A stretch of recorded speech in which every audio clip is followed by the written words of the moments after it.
Bismillahirrahmanirrahim. Assalamualaikum warahmatullahi wabarakatuh. Saya Datin Eriska Utami, pengajar di UIN Raden Matsai Surakarta untuk Fakultas Ekonomi dan Bisnis Islam dan program studi Manajemen Bisnis Syariah. Pada kesempatan kali ini, saya akan menyampaikan materi manajemen keuangan, khususnya terkait dengan materi konsep nilai waktu uang atau time value of money. Seperti yang kita ketahui, time value of money itu adalah merupakan salah satu kerangka dasar ya dalam pemikiran keputusan di dalam keuangan modern. Ya, ini adalah salah satu teori yang paling utama ya, yang sering digunakan di dalam keputusan-keputusan yang berkaitan dengan kebijakan dalam manajemen keuangan ya.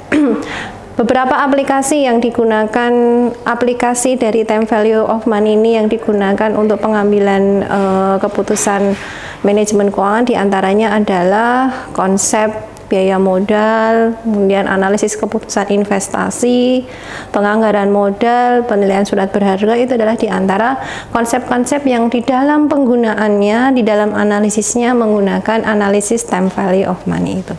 Baiklah, kita langsung saja menuju ke apa itu time value of money atau pengertian dari time value of money. Secara sederhana, konsep nilai waktu uang ini atau time value of money diartikan sebagai perbedaan nilai uang karena adanya faktor waktu.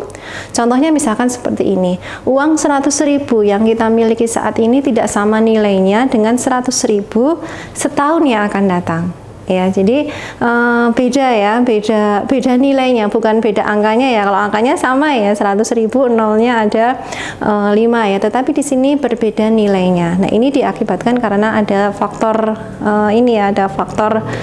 waktu ya yang menyebabkan berbeda. Nah, secara rasional ya, individu yang rasional itu pasti akan lebih memilih uang 100.000 itu saat ini dibandingkan uang 100.000 setahun yang akan datang. Mengapa? Ya karena nilainya lebih besar ya, nilainya lebih besar saat ini dibandingkan 100.000 satu tahun yang akan datang. Nah, dua alasan ya mengapa time value of money ini penting ya dipelajari dalam manajemen keuangan. Yang pertama adalah resiko pendapatan di masa akan datang lebih tinggi dibandingkan dengan pendapatan saat ini. Ya, jadi memang adanya ini ya beban resiko yang dihadapi di masa yang akan datang itu menyebabkan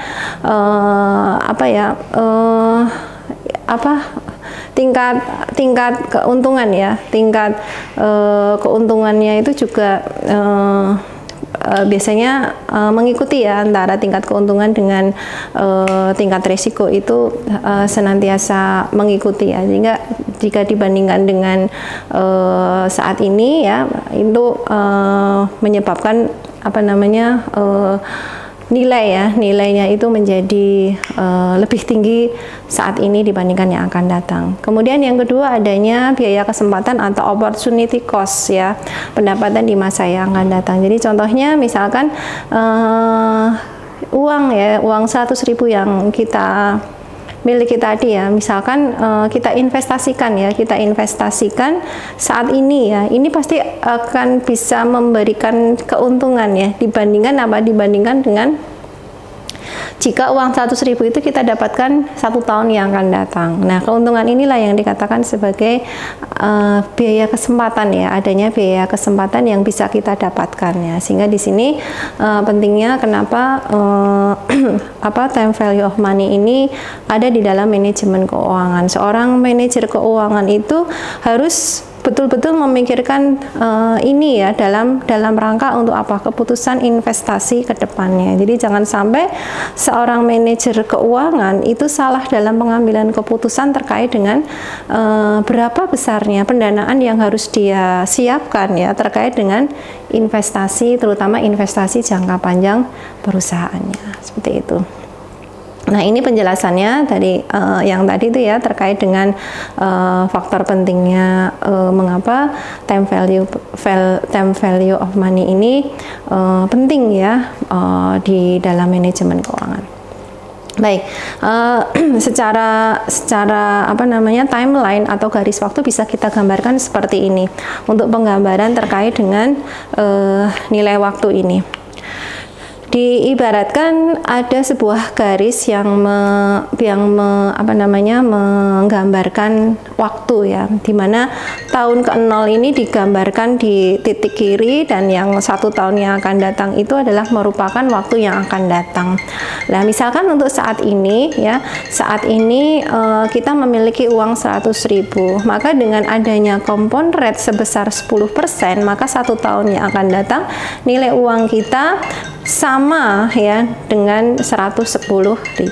Ini kalau digambarkan dengan garis waktu. Demikian juga yang sebaliknya, misalkan ya 1 tahun yang akan datang itu 100.000 ya, maka nilai uang 100.000 1 tahun yang akan datang itu sama dengan 90.910 saat ini. Seperti itu. Ini penggambaran terkait dengan nilai uang ya, nilai uang yang sama. Nah, tadi ada istilah compound rate dan discount rate. Nah, inilah yang menyebabkan bahwa nilai uang itu bisa menjadi berbeda. Ya, jadi compound rate atau discount rate ya pada contoh-contoh di atas adalah sebutan lain untuk interest rate atau tingkat bunga. Jadi compound rate ya tingkat bunga yang menunjukkan adanya proses pemajemukan itu menunjukkan bagaimana menentukan nilai pada masa mendatang ya, nilai pada masa datang dari sejumlah uang yang ada saat ini. Ini yang disebut dengan proses pemajemukan. Sementara sebaliknya ya, untuk menentukan berapa sih sebetulnya nilai hari ini dari sejumlah uang di masa yang akan datang itu disebut dengan proses pendiskontoan atau discounting. Nah, faktor rate inilah yang menunjukkan adanya perbedaan nilai tadi, yang menghubungkan nilai saat ini dengan yang akan datang. Ya, biasanya compound rate dan discount rate ini disamakan dengan tingkat bunga yang berlaku. Seperti itu ya. Jadi ini biasanya ukurannya yang bisa digunakan untuk mengukur ya perbedaan nilai waktu saat ini dengan yang akan datang itu adalah tingkat bunga. Nah, sekarang kita langsung menuju ke beberapa teknik perhitungan ya, teknik perhitungan dalam konsep time value of money ini. Paling tidak kita mengenal 4 macam tingkat perhitungan nilai ya, konsep nilai waktu uang ini. Yang pertama adalah future value atau nilai yang akan datang, kemudian yang kedua adalah nilai sekarang atau present value, kemudian yang ketiga dan keempat ini adalah konsep terkait dengan anuitas. Present value annuity atau nilai sekarang dari anuitas, yang kedua adalah future value annuity atau nilai yang akan datang dari anuitas. Nah, itu adalah empat macam perhitungan yang ada di dalam time value of money ini akan kita bahas satu persatu. Tetapi dalam konsep anuitas nanti akan kita bahas pada pertemuan berikutnya. Kita akan bahas sekarang yang pertama adalah future value. Apa yang disebut dengan future value atau nilai yang akan datang? Nilai yang akan datang di sini adalah merupakan nilai akumulasi yang akan diterima di masa yang akan datang sebagai hasil investasi yang dilakukan pada saat ini. Ya, jadi ini ilustrasinya adalah seperti ini misalnya. Seseorang menyimpan uang di bank sebesar 100.000 dengan bunga 5% per tahun. Berapa jumlah uang yang akan diterimanya pada akhir pertama? Tadi sudah disampaikan ya bahwa uang sekarang tidak akan sama dengan uang 1 tahun yang akan datang. Nah, sekarang berapa ekuivalennya atau berapa jumlahnya ya nilai uang 100.000 itu 1 tahun yang akan datang.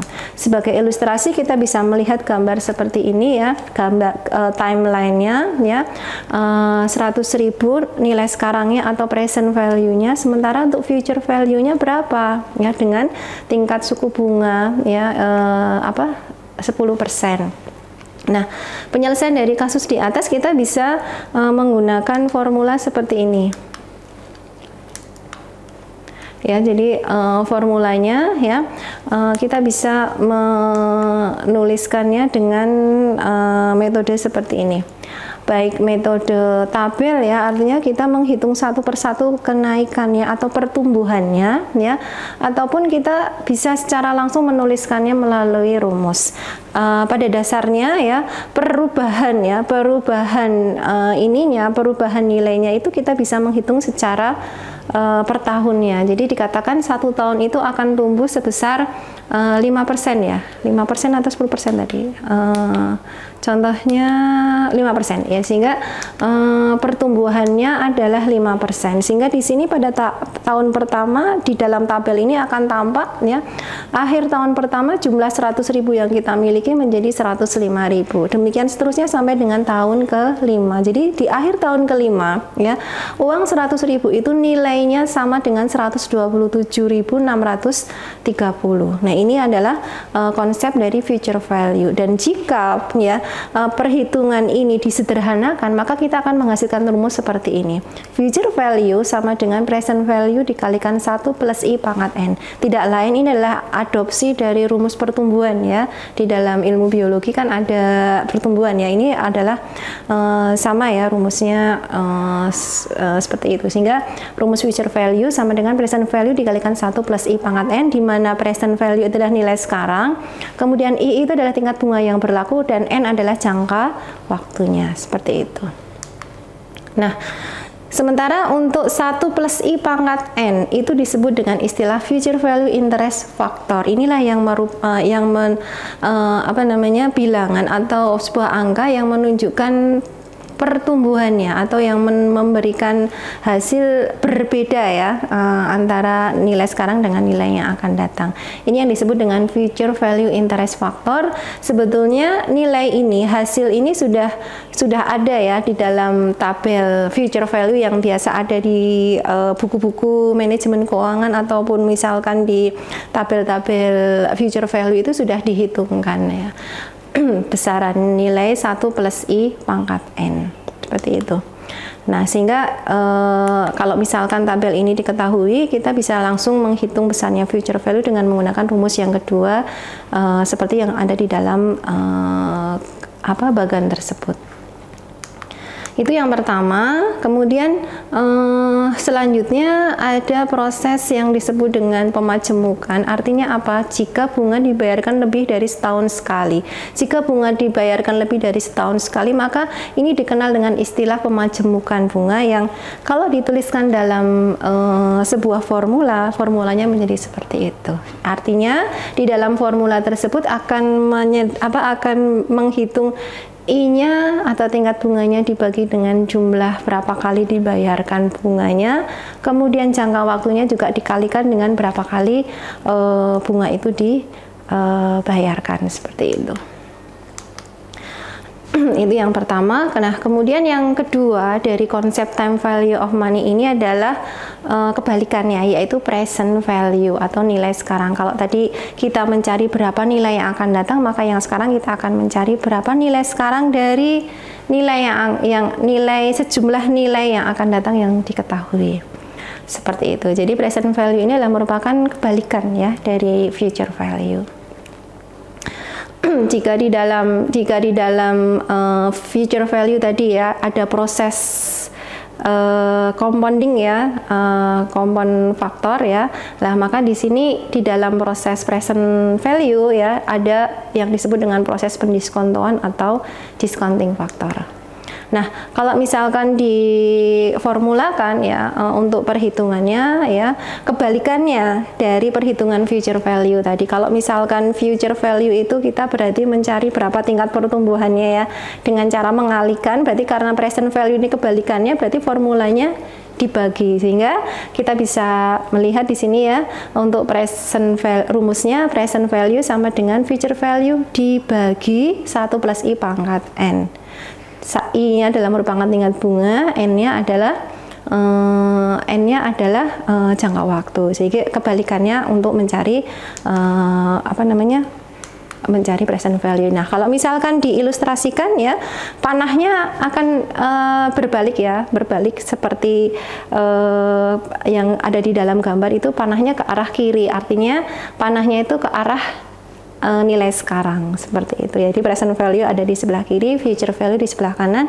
Untuk mencari nilai present value, panahnya yang menunjukkan proses apa tadi, discountingnya tadi menunjuk ke arah kiri. Nah, ini ilustrasi dari present value. Nah, sekarang contoh kasus present value seperti ini, misalkan seseorang mempunyai uang sebesar 110.000 di tahun pertama atau 1 tahun yang akan datang, maka nilai sekarangnya berapa? Nah, di sini akan dengan proses present value dan memasukkan rumus seperti yang sudah disampaikan di depan, maka kita akan mengetahui bahwa 110.000 1 tahun yang akan datang nilainya sama dengan 100.000 saat ini, seperti itu. Nah, ini penggunaan rumusnya seperti ini ya, dimasukkan saja ke dalam rumus ya. Rumus present value adalah kebalikan dari rumus future value, sehingga caranya tinggal dibagi begitu saja.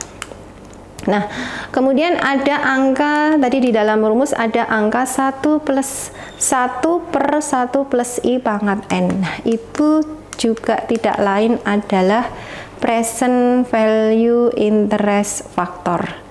Ya, jadi rumus present value interest factor ini adalah merupakan sebuah angka ya, sebuah angka yang merupakan ininya ya, tingkat diskontonya tadi, proses pendiskontoannya itu adalah present value interest factor ini ya, yang menyebabkan nilainya itu menjadi berubah seperti itu ya. Jadi PVIF ini besarnya 1 per 1 plus I pangkat N sebetulnya sudah dicarikan ya, sudah dicarikan oleh ini ya, sudah dicarikan oleh komputer ya, itu sudah ada ya. Sebetulnya kita tinggal bisa melihat di tabel ya, dan lain sebagainya. Nah, untuk memudahkan perhitungan kita, sehingga kalau misalkan kita menggunakan tabel PVIF, kita tinggal, jika mencari nilai present value, kita tinggal menghitungnya dengan menggunakan rumus present value sama dengan future value dikalikan PVIF. Tinggal kita mengetahui berapa tingkat suku bunganya dan berapakah jangka waktu yang digunakan. Seperti itu untuk nilai present value interest factor. Nah, kemudian untuk yang berikutnya ya, konsep time value of money atau konsep nilai uang berikutnya, yaitu konsep anuitas, akan kita bahas dalam pertemuan selanjutnya. Demikian untuk konsep nilai waktu uang yang berupa present value dan future value. Terima kasih. Assalamualaikum warahmatullahi wabarakatuh.